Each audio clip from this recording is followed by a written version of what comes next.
Hi there, my name is Matti Sulanto. I'm a photographer based in Helsinki, Finland. In this video, I'm gonna talk about 5 common mistakes in photography. If you're new here, please consider subscribing to my channel and click the bell also so you won't miss any of my future videos.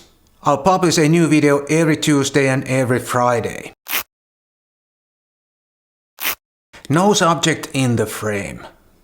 There are way too many photographs that don't have a main subject in the frame, or at least the main subject is not clear to the viewer. Obviously, the photographer was thinking about something when he or she hit the shutter, but he or she did not manage to refine it enough. Sometimes only one frame is enough or one press of the shutter, but many times it's not enough. If the situation allows, I suggest you find an alternative view or try to find another or better angle. But many times you just have to accept that it didn't turn out anything remarkable and anything worth showing or sharing. That's photography. Lack of experimenting. The camera and photography groups on Facebook, for example, are full of questions like which settings do you recommend to pets or dogs and kids and night scenes and sunsets and moon, etc., etc. I totally understand that it's a good idea to have some starting point, but any camera manual will tell you that. With a digital camera, it's so easy to experiment and you can see the results right away. And it makes me wonder why more people are not experimenting and trying things on their own. Experimenting has always been part of the fun in photography for me. You also learn things while you are experimenting.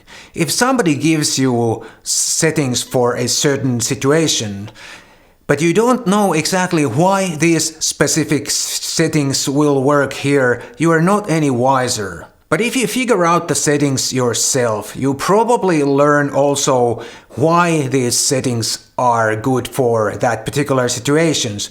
And you probably also learn a bunch of other things while you're at it. When you experiment with different settings, you just have to be systematic and organized.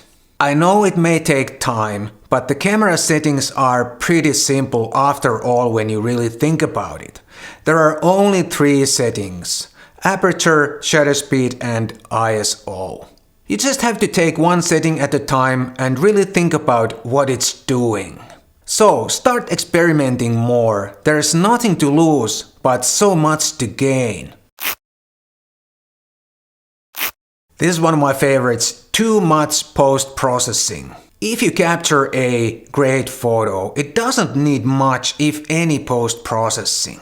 You can fine-tune it, but if the right elements are there, it doesn't need much processing.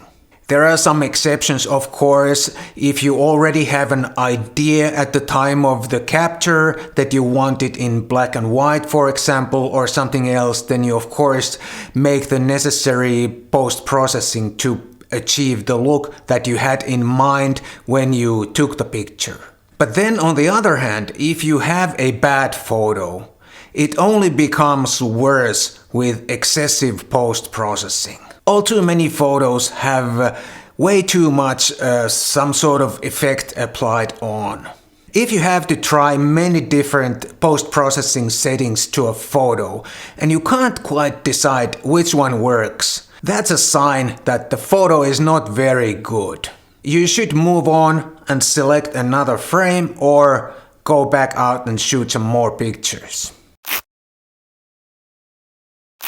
Obsessed with gear. It's an old fact that more or better gear doesn't make you a better photographer. You may get better technical results on a better camera or better lens, but not necessarily any better content.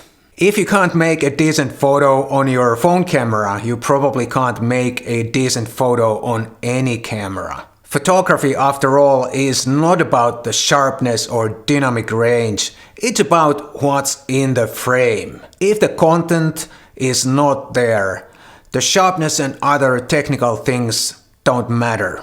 Not having the right gear is not an excuse not to take pictures. Sharing too many photos. Photography is all about light, subject, story, and composition.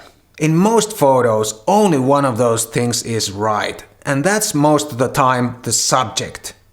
And that doesn't take it very far. If two of those things are right, say light and subject, it's another pretty picture, but nothing really special yet. But if you get three of those things right, say light, subject, composition, or subject, composition, and story, then you have something special. And if you get all four right, you have a masterpiece. The problem here is that you don't get three, let alone all four right very often. But there's a pressure to publish or share something every day. So you will publish or share something that only has one or two key elements. Remember that the photos you are showing or sharing will determine how good you are. The photos you are not showing, they don't exist to anyone else but you. That's why some photographers only seem to shoot great stuff.